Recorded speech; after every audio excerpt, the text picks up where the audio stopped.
네, 안녕하십니까. 방장입니다. 오늘은 11월 25일 토요일입니다. 또, 그죠. 재미없는 한 주가 지났습니다. 왜 재미없었냐? 쏠림이죠, 쏠림. 시장은 여전히 고객의 탁금은 정체되어 있고, 신용 미수 차단하고, 그러다 보니까 있는 돈으로 뭔가를 하려고 하다 보니까 쏠림에 따라서 대부분의 그죠 종목은 소외를 당해요. 그리고 그것은 매일매일 바뀌고, 저번 주는 한동훈 테마, 그죠? 한동훈 장관이 어디를 가냐에 따라서 테마가 형성이 됐어요. 물론 일박 코스로. 오늘 급등 아니면 급등 후 장중에 급락해버리죠.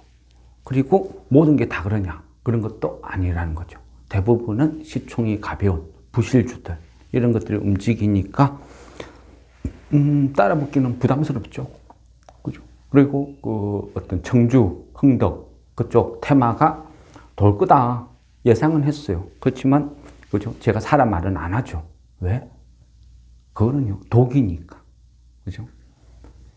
그래서 그죠? 왜 지금 시장이 왜 이렇게 재미없는지, 소외되는지, 돈이 어디로 가서 있는지 이유는 알아야죠. 이유는 알아야 되지만 그죠? 내가 먹을 거, 못 먹을 거 구별은 해야 된다. 그리고 또 하나는 그죠? 신규 테마. 신규 테마가 폭발적으로 증가를 하죠. 신규 테마, 그죠? 상향선을 400%로 올리고 나서 몰리는 현상이죠. 그렇다고 모든 게 그런 거는 또 아니고. 이 역시도 똑같아요. 기업의 가치가 아니고 테마라는 거죠. 테마. 그래서 누군가는 큰 손실을 입을 것이고, 누군가는 대박의 꿈을 향해서 또 쫓아 들어가겠죠. 그게 테마입니다. 일단은 주식의 한 부분이니까 인정은 해야 되겠죠. 그렇지만, 그죠? 내가 경마를 해도 첫 게임부터 끝 게임까지 전부 다 배팅을 치면 결국은 꼬라요. 내가 잘 아는 말, 내가 좀 자신 있는 게임에 선택을 해서 참여를 해야 딸 수 있는 확률이 높아진다는 거죠. 시장의 테마라고 다 건전하진 않아요. 그죠? 때로는 누군가가 파놓은 함정이 대부분이라는 거죠. 같은 지역에 있다고, 청주에 있다고 그 회사가 급등을 한다? 그죠? 질이 그만큼 낮은 거예요. 근데 왜 이런 현상이 일어나느냐? 개인들은 모르거든요. 그런 거 관심 없어요. 그냥 테마다. 그냥 한동훈 테마다 한번 몰려드는 거예요. 그러다가 누군가는 물리고, 누군가는, 그죠? 차트 보고 들어갔다가 또 물리고, 이유는 가져가겠죠. 누군가는 먹고 나오겠죠. 근데 먹는 거 대부분은, 그죠? 누군가가 먼저 작업을 친, 그죠? 세력이라면 세력, 이런 사람들이 먼저 샀어. 빠져나오는 거죠. 테마를 대응하는 방법은 여러 가지가 있어요. 그죠? 테마마다 성격이 틀리고. 그러다 보니까 그 테마가 돌 때는 그 테마를 이해를 해야 돼요. 그죠? 한동훈 테마가 볼 때는, 그죠? 뭘 해야 돼요? 한동훈의 행보를 봐야죠. 어디 가는지. 그걸 보고 먼저 사서 기다리면 된다. 확률이 높다. 그래 말씀드렸죠. 다음 주는, 그죠? 어찌 보면 그 엑스포 테마가 움직일 수도 있겠어요. 물론, 그죠? 저희도 들고 있어요. 매세 이상. 저는 시공테크도 좀 갖고는 있습니다. 근데 이걸 한번 배팅을 치보자. 그죠? 왜? 가능성이 보이니까. 뭐라고 이야기해야 될까요? 유치를 못하면 한 10% 뚫어맞고, 만약 유치에 성공하면 두상, 삼상 나올 수도 있는 여지가 있다는 거죠. 왜? 그만큼 크니까. 유치 엑스포가 있고 선정 엑스포가 있어요. 그죠? 그런데 여기 어떤 천문학적을 어떤 돈을 지원을 해주니까 파급력이 엄청나다는 거죠. 그리고 우리나라 국익을 위해서도, 그죠? 꼭 유치가 되었으면 좋겠다. 이런 생각을 합니다. 테마는 왜 그래요? 어떤 성격이 있다 그랬죠? 예전에요. 제가 주식을 시작하고 30년 전에도 테마는 여전히 있었어요. 무슨 테마. 그리고 그 주식을 하는 사람들의 꿈이 있었죠. 뭐 흔한 말로 그 시대에는 그런 말이 있었어요. 작전주 3번만 잡으면 신분이 바뀐다. 그런 이야기가 있었어요. 그래서 누구나 다 비슷한 과정을 겪지만 저 역시도 작전주를 찾았어. 온 어떤 주식 세계를 떠다니는 유목민이었어요. 유목민. 작전주 유목민. 작전주 한번 잡아보겠다고. 그 당시는 30년 전이니까 그 당시는 대부분 뭐 주택복권이란 것도 있었거든요. 상금이 1억. 흔한 말로 부자를 억대 부자 이렇게 표현하는 시절이 있었어요. 그 당시의 꿈도 억대의 꿈을 이루는 거죠. 물론 이루었습니다. 어떻게? 억대 빚을 졌죠. 작전주 쫓아다니다. 깡통도 2번 차고. 세월이 흐르니까 그죠? 정신을 차린 거죠. 아, 내가 뭘 잘못했구나. 어떤 방향으로 가야 되구나. 깨닫는 거죠. 그런데요, 세상은 너무 빨리 변하죠.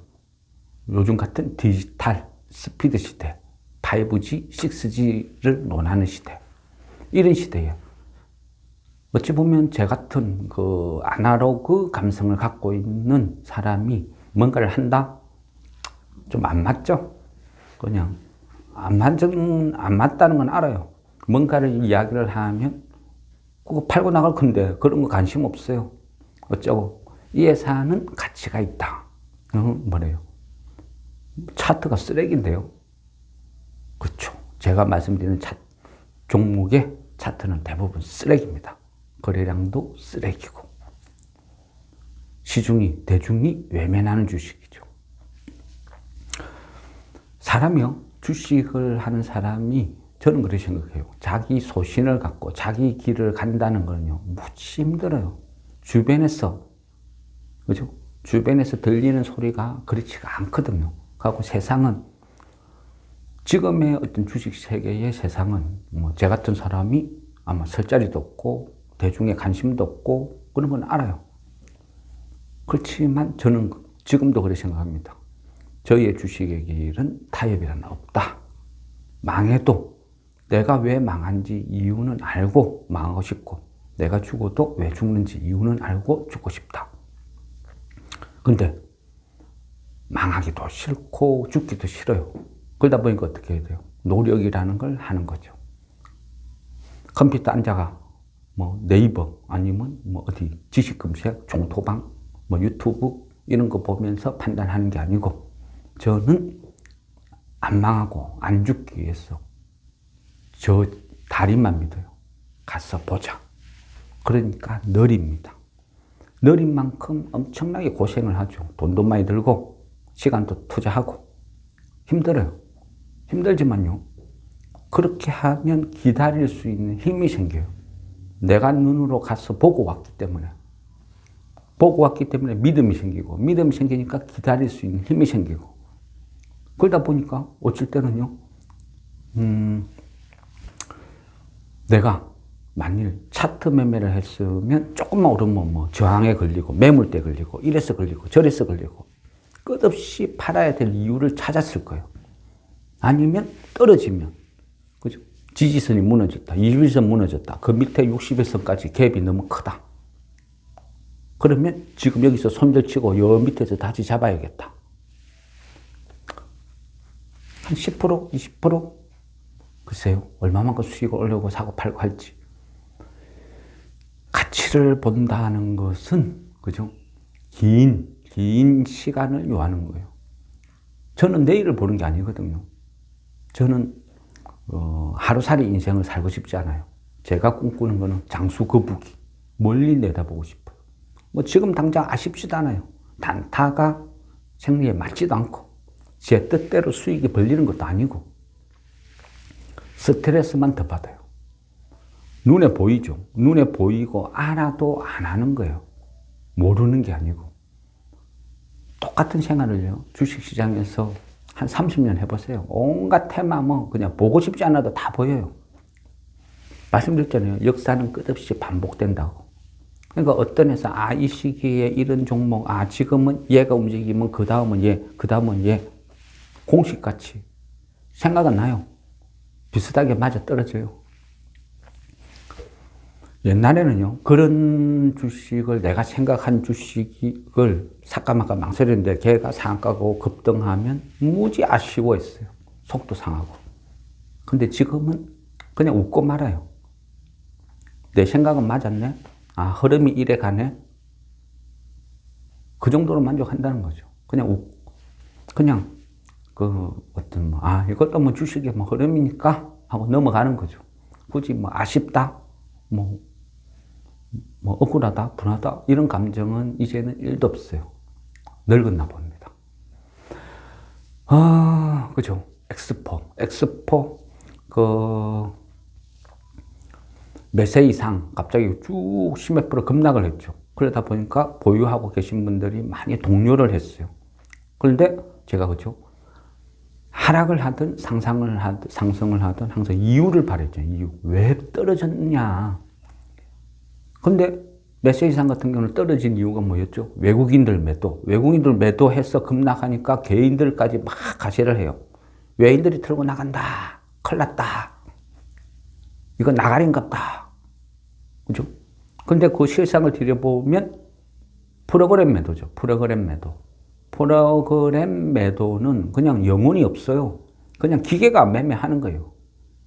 그런 거는 큰 의미가 없다는 거죠. 또 요즘 프로그램 매도는 바스켓 매매를 해가지고요. 한 몇 종목을 뭉쳐가지고 여기 100만 원, 1000만 원 투자했는데 이 10종목을 합산해 보니까 한 1100만 원 됐다. 그럼 어떤 종목은 이득이 났고 어떤 종목은 손해가 났겠죠. 일괄 매도 때리는 경우도 있어요. 그러니까 어떤 종목은 손절을 치는 거죠. 어떤 종목은 이익을 실현하는 것이고. 기계랑 그런 거죠. 요즘의 프로그램 매매는. 그래서 요즘은 좀 이유도 없이 막 프로그램 매도에서 뭐 급등하는 경우도 왕왕 있다는 거죠. 이거 왜 사? 지금 이 가격에서 이걸 왜 사? 근데 또 보면 외인 매수, 찾아보면 프로그램 매수 많다는 거죠. 확률을 보는 거예요. 확률. 엑스포 선정되냐 안 되냐. 그죠? 뭐 차트, 그죠? 차트 펼쳐놨고 주식에서 무너졌으니까 매도, 이거 아니라 그랬잖아요. 그죠? 몇 세 이상 주식 무너졌다, 외국인 매도다, 이거 무조건 털어야 되는 거 아닌가요? 저는 아니라 그랬죠. 이유를 바랬잖아요. 이유를 본다는 건요, 뭐죠? 조사를 해보는 거예요. 엑스포 테마에 내가 돈을 실었다. 그럼 엑스포를 알아야죠. 엑스포가 어떻게 이루어지는지, 언제 투표를 하는지, 그 과정을 쭉 다 알아야 내가 대응을 할 거 아닙니까? 작전이라는 걸 짤 수 있다는 거예요. 근데 아무것도 몰라요. 그냥 단지 엑스포 테마니까 사놨어요. 어떻게 될지 몰라. 일정도 몰라. 누구랑 어떻게 되는지도 몰라. 규칙도 몰라. 근데 돈은 왕창 배팅을 해놨다. 그게 요즘 현실이죠. 저는 이런 게 싫어요. 근데 대부분 이런 거 관심도 없어요. 알 필요도 없고 수익 나면 팔 건데요. 그죠? 이게 현실이에요. 저는 제 감성에서는요, 이런 주식 환경이 너무 싫어요. 이거는 투자가 아니고 투기거든요. 투기. 그래서 어찌 보면 이 방송을 찍으면서 말이 길어지는지도 몰라요. 물론 저도 그렇습니다. 뭐 컨디션이 좋고 기분 좋으면요, 뭐 말이 길어져요. 제가 무슨 어떤 거창한 어떤 그런 전문 유튜버도 아니고 하니까 시간 나면 그냥 제 시간 나면 하고 싶은 말 하는 거예요. 그러다 보니까 따로 무슨 대본이 있는 것도 아니고 리허설을 하는 것도 아니고 편집을 할 수 있는 어떤 그런 환경도 아니고 그냥 되는 대로 하는 거예요. 또 말을 하다가 뭔가가 생각나면 그냥 이야기를 하는 거죠. 그러다 보니까 앞뒤도 안 맞고 조리도 없고 뭐 실수도 하고 또 하다 보면 그죠? 뭐 방송이 툭툭툭 끊어지고 뭐 그런 거 다 알아요. 그러다 보니까 뭐 그죠? 누구는 그러더라고요. 뭐 구독자도 1000명이 안 되네. 조회수가 100번도 안 나오네. 이런 거 뭐하러 하느냐. 비아냥거림? 뭐 많이 들어요. 어떤 주식 모임에 가서도 흔하게 듣고. 그러다 보니까 요즘은 그 주변 지인들이나 어디 가서는 제 유튜브 한다 말도 안 해요. 왜? 대부분 비아냥거림이니까. 저도 주식을 30년 넘게 하다 보니까 주변에 주식을 하시는 분들이 되게 많아요. 또 어떤 모임도 다니고. 근데 다니다 보면요. 대부분 다 그죠? 어떤 종목 이야기하면 탁 차트부터 펼쳐봐요. 그리고 이러쿵 하고 탁 내버리죠.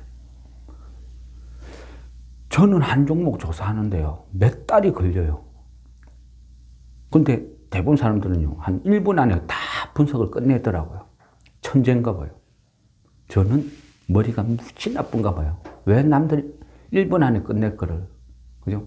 한 달, 두 달을 끄는지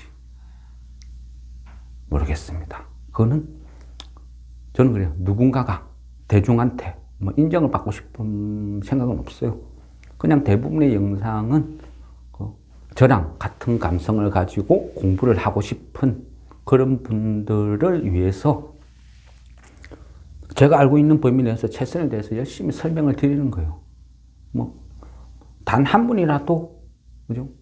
감사하게 봐주시면 그걸로 만족해요.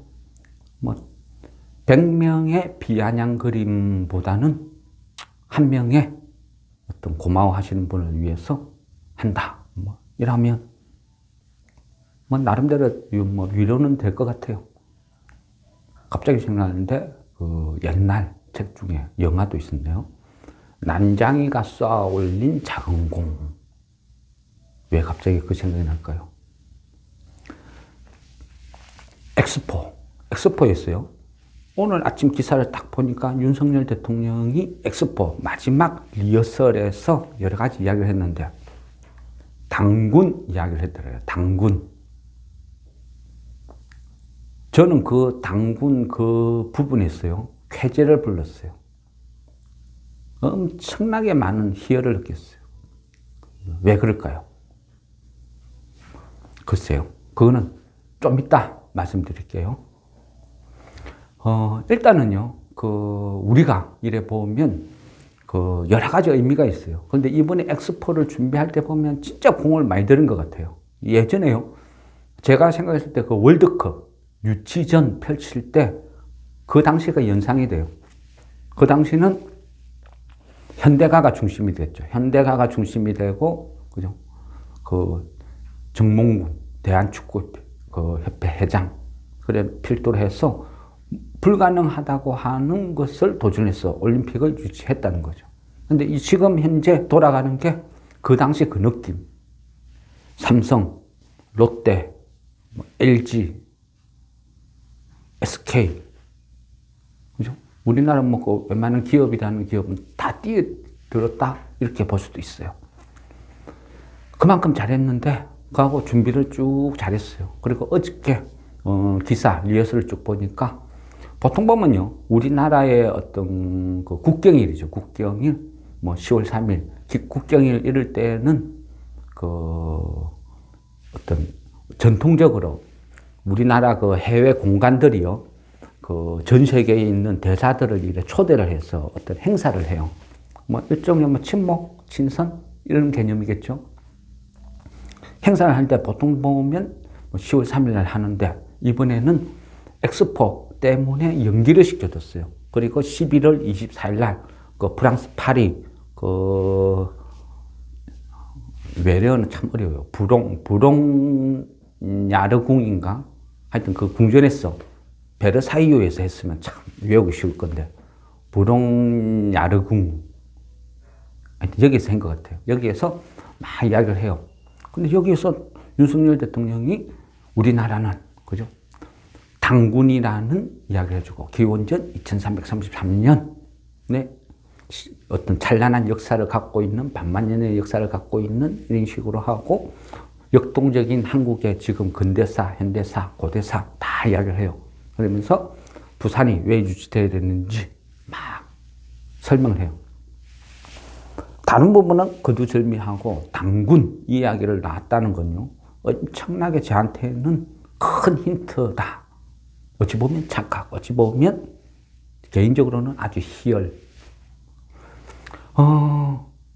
국제박람회, 그죠? BIE라죠.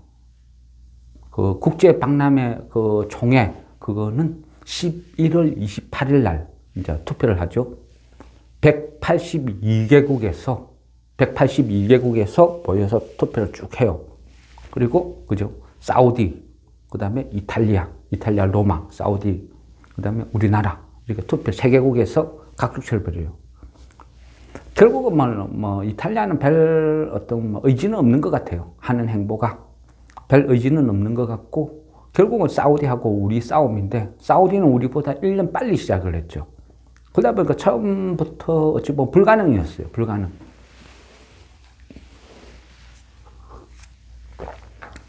처음부터 어찌 보면 불가능이었는데요. 근데 어쨌든 도전을 하고 하다 보니까 지금은 박빙으로 갔어요. 박빙. 해볼만 하다. 지금 이래 되는 거죠. 1차 투표는요, 프랑스 시간으로 보면 28일 오후 4시가 되거든요. 그래 되면 우리 시간으로 따져보면 시차가 있으니까 29일 한 0시쯤 돼요. 그럼 내가 만일 엑스포 관련주를 들고 있다 싶으면 언론은 어차피요, 우리나라 언론은 우리한테 희망을 자꾸 심어주겠죠. 대통령이 주도해가지고 나서서 뭔가를 막 하고 설치는데, 투표가 개표도 안 됐는데 에이 이거 가망 없어, 끝난 것 같아, 바로 찍히죠. 그러니까 싫든 좋든 계속 희망을 심어줄 수밖에 없는 거예요. 그게 또 주식이고. 그래 되면 하루 앞날까지는 움직일 것 같아요. 희망을 갖고 파파파파 칠 것 같아요. 그래 되니까 가능성은요, 전략이라는 걸 만약 짠다 하면 28일 날, 그러니까 투표하기, 그죠? 투표하기 하루 앞날에 시세를 보고 시세를 준다 이래 되면요, 한 50% 이상, 나는 간이 작아 하면 60%, 70%, 80% 파는 거예요. 시세가 낮다 하면 팔고, 나머지 나는 간이 이만해서 한 10%, 20% 요 정도만 승부를 볼래. 그게 정석이라고 저는 생각합니다. 그죠? 근데 다음 주는 어쨌든 월요일부터 엑스포 테마는 또 한번 요동을 칠 것 같아요. 제 생각으로는. 그래서 일단 들고 가보는 거예요. 근데 정석, FM 전략이라는 것은 시간을 다 알아야 되는 거죠. 그러니까 프랑스에서 28일 오후 4시에, 우리 시간은 29일 0시다. 그러면 그 전에 움직일 때 나는 이만큼 비중을 줄이고 나중에는 한 요 정도. 한가를 맞아도 부담 없다. 왜? 이만큼 이익 실현 해놨으니까. 80%로 이익 실현한 게 있으니까 20% 한가에서 팔아도 본전이 된다.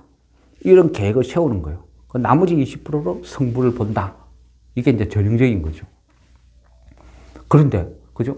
앞뒤도 없고, 이것도 없고, 언제 투표를 하는지, 몇 시에 하는지, 어디서 하는지, 누구랑 하는지, 아무것도 모른다. 단지 차트만 보고 대응을 한다. 이게 맞나요? 글쎄요. 그렇게 해도 되는 사람은 그렇게 하시면 돼요. 근데 저는 그럴 능력이 안 되니까 맨날 공부하는 거예요. 찾는 거예요. 공부하고 찾고 메모해두고, 그 메모를 보고 전략을 짜는 거죠. 내가 이 시점에서 한 70% 팔겠다. 이익을 이만큼 주면 어떻게 하겠다. 플랜 A, B, C 짜놓고 제가 대응을 해요. 아날로그 감성. 크게는요, 지금 주식시장이 한 주를 이래 내다보면요, 테마로 움직이고 이래저래 움직이고 하지만 그거는 나무죠, 나무. 항상 말씀드리지만 뭐죠? 큰 틀을 봐야죠. 세상이 어떻게 돌아가는지 보고, 이후에 우리나라가 어떻게 돌아가는지 보고, 우리 정시를 보고, 내가 종목을 선정하고, 그게 살아남는 방법이에요. 그죠? 테마만 쫓아다니면요, 결국은 지뢰밟기. 언젠가는 잘못 밟으면 뻥! 쫄딱 망하는 거예요. 대부분의 사람은 그래요. 그죠? 팔이 쫓아다니면, 그죠? 종착역은 시궁창. 벌납이 쫓아다니면 종착역은 꿀이 나오죠. 그거는 각자가 선택하는 거예요. 저는 그렇게 믿습니다. 일단은요, 큰 어떤 경제 흐름은 어차피요, 주식시장은 가장 메이저 재료는요, 금리예요, 금리. 금리와 주식은 천적 관계예요. 금리가 오르는 초동기에서는 무조건 조금 조심해야 돼요. 비중도 줄여야 되고. 스펙주라 이런 것도 막 사면서 최소한 방어 위주로 움직여야 되고. 이제는 금리가 어차피 이러든 저러든 정점이 왔어요. 뭐 끼게 봐야 한 번 더 올릴란가? 어쨌든 저는 정점이 왔다고 봅니다. 이제는 행보하다가 떨어질만 남았지 여기서 계단식으로 한 번 더 치고 나간다? 그렇게는 안 보이거든요. 그래서 지금은 위험한 고비는 다 넘겼다. 그래서 지금은요, 큰 세계 흐름에 흔들릴 필요는 없어요. 물론 세상은요, 월가는 세력은 자기의 어떤 포지션 따라서 끝없이 찌라시를 흘려보내요. 뭐라고 하겠습니까?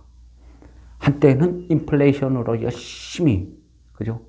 물가 먹다가, 이제는 인플레이션이 잡히면 경기 침체라고 또 겁을 줄 거예요. 경기가 어렵다, 힘들다, 안 좋다. 또 한편으로는 또 그러겠죠. 인플레이션이 잡혔다.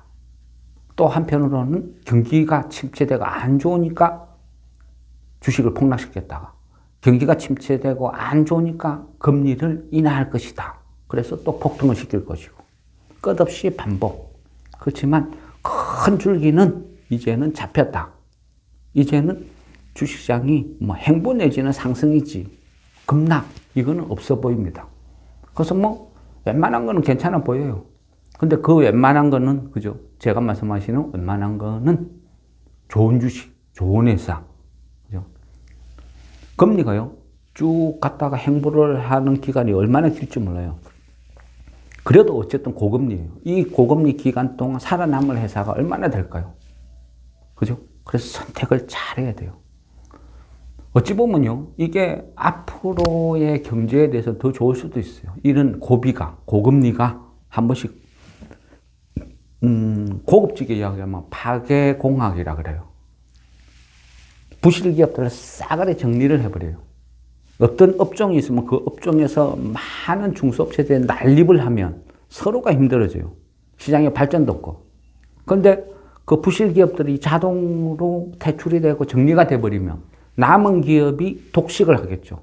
그래서 그 기업은 돈을 잘 벌고 새로운 기술을 발전하고 투자를 해서 한 단계 더 업그레이드 되는 그런 현상을 나타내는 거죠. 그래서 지금 같은 고금리에 어렵고 힘든 시기에 망할 회사 다 망하고 나면 살아남은 회사는 훨씬 시장을 넓히고 돈을 잘 벌고 발전을 한다는 거죠. 그리고 지금 우리 보세요. 고금리에 물가 얼마나 올랐어요. 라면 값, 시멘트 값 엄청나게 올랐죠. 이거 떨어질까요? 절대 안 떨어져요. 제가 어렸을 때, 초등학교 다닐 때 무슨 생일날이나 이럴 때면 짜장면 먹으러 갔거든요. 그 당시 기억나는 짜장면 한 그릇 100원 했어요. 지금 한 10,000원 하나요?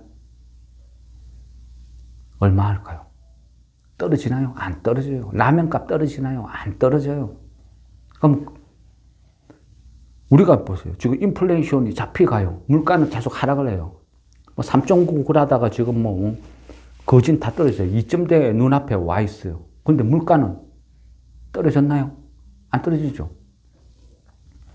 삼겹살은 여전히 비싸고 소주값은 여전히 올라가고 라면값은 여전히 올라간 가격 그대로고. 근데 물가는 잡혀간답니다. 그럼 그 돈 누가 다 벌어요? 결국은 기업이 벌죠. 기업이. 원재료 가격은 떨어지지만 상품 가격은 계속 유지가 되는 거예요. 그게 인플레이션 후유증이에요. 그러면 살아남은 많은 기업들은 훨씬 많은 돈을 벌어요. 돈을 버는 거죠. 많은 돈을. 그리고 그 기업이 그 이익을 다 독식을 해요. 그죠? 그게 인플레이션이에요.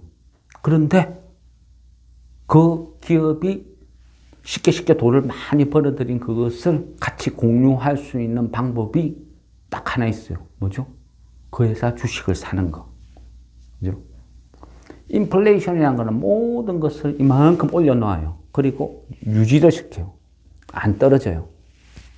주식도요. 인플레이션 개념으로 보면 주식도 상품이에요. 기업이 돈을 버니까 주식도 같이 등달아서 올라가는 거예요. 이익이 늘어나니까 주가도 올라가는 거예요. 당장은 안 보이죠. 근데 그 시간이 지나면 결국은 그만큼 이익을 낸 만큼 다 반영이 되는 거예요. 짧게는 편법이 난무하는 게 주식시장이지만요. 길게 보면 결국은 지자리를 찾아간다. 그게 주식이다. 저는 그렇게 생각합니다.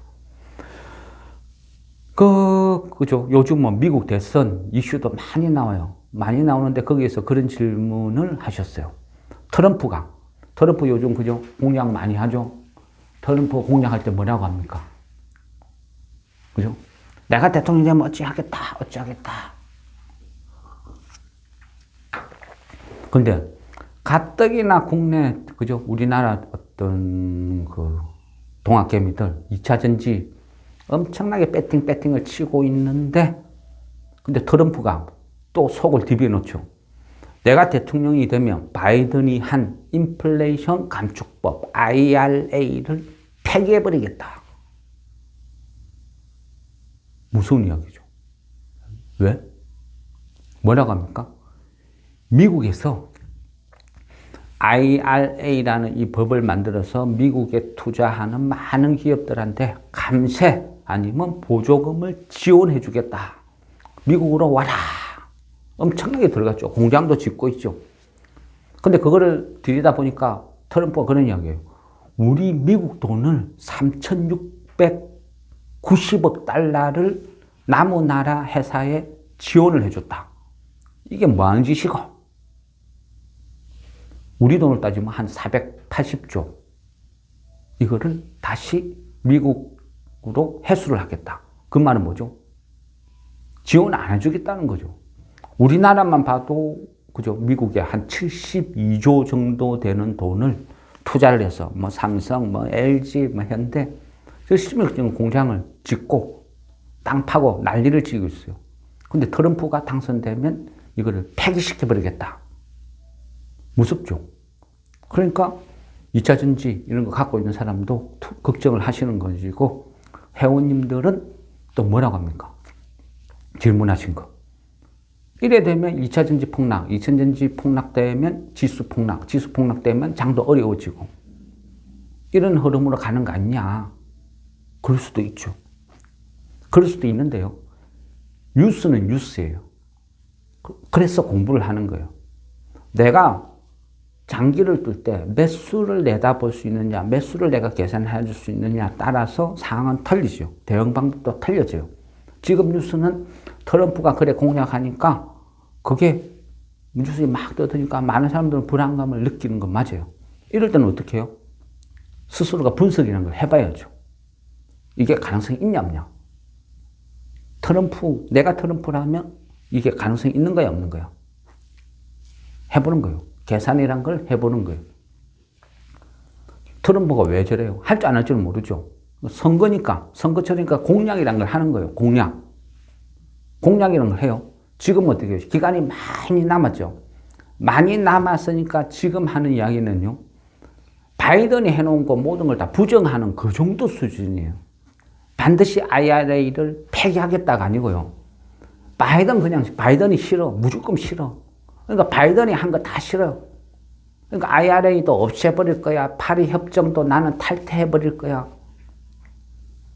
그죠? 그 정도 의미는 거예요. 그냥 내 기분 나쁘니까 나는 삐뚤어질 거야. 딱 그 수준. 그죠? 그 수준인데, 그런 식으로 보세요. 그래 보면, 바이든은 어떻게 했어요? 바이든은 정치적인 자기 모토가 뭐랬어요? 엘고를 추종한 데 있죠. 엘고는 누구예요? 환경운동가죠. 그러다 보니까 어떻게 했어요? 미국에서 있는 많은 지역의 석유나 가스를 시출을 못하게 금지시켜버렸죠. 누가? 바이든이. 그러니까 어떤 일이 벌어졌어요? 에너지 위기가 오는 거예요. 견제를 할 수 있는 세력이 없으니까. 그러니까 오펙 플러스, 그죠? 러시아.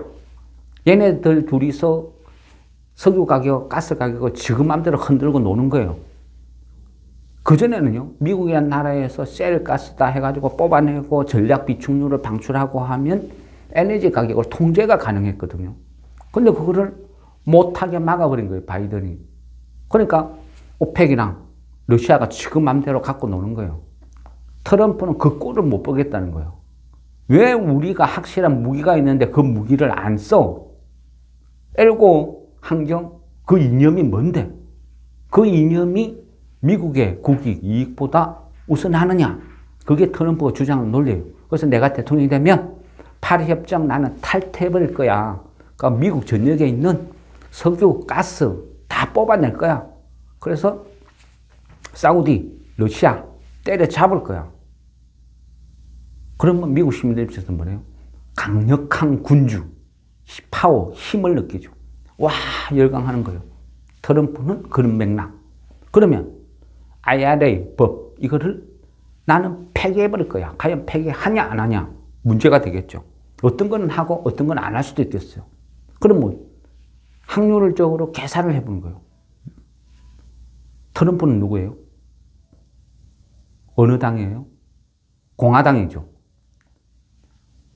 우연인지 아니면 정말 어떤 전략을 짠 건지는 모르겠어요.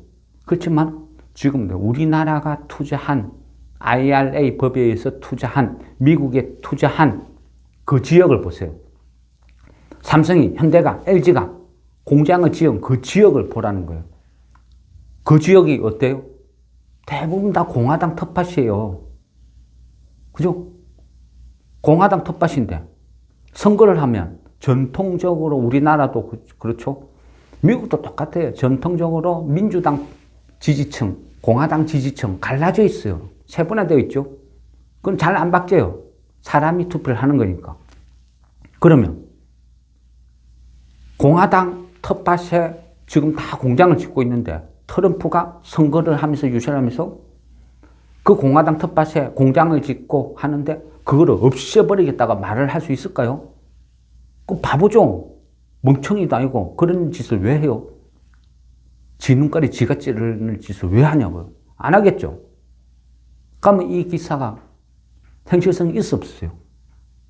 이런 건 그냥 찌라시예요, 찌라시.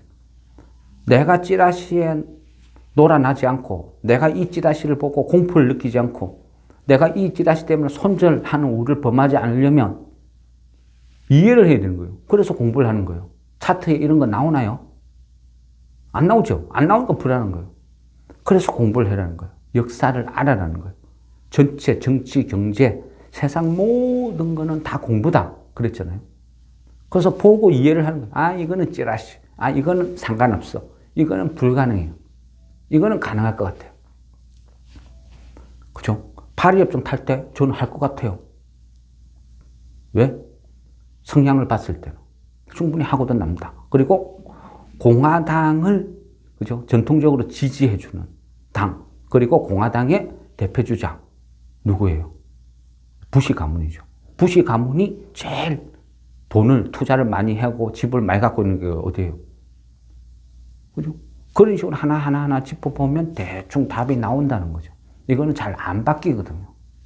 그래서 IRA 법안을 트럼프가 폐기하겠다 공약을 한다는 것은 그냥 큰 테두리에서 바이든 너가 너무너무 싫어. 딱 이 정도 수준이다. 저는 그렇게 생각합니다. 그래서 이거는 크게 우리 할 바가 아니다. 이렇게 생각하고요. 그러면 잠시 쉬었다가 2편 우리가 주식을 그죠? 작전주는 무엇인가? 여기에 대해서 오늘은 한번 공부를 해보겠습니다. 네, 알겠습니다.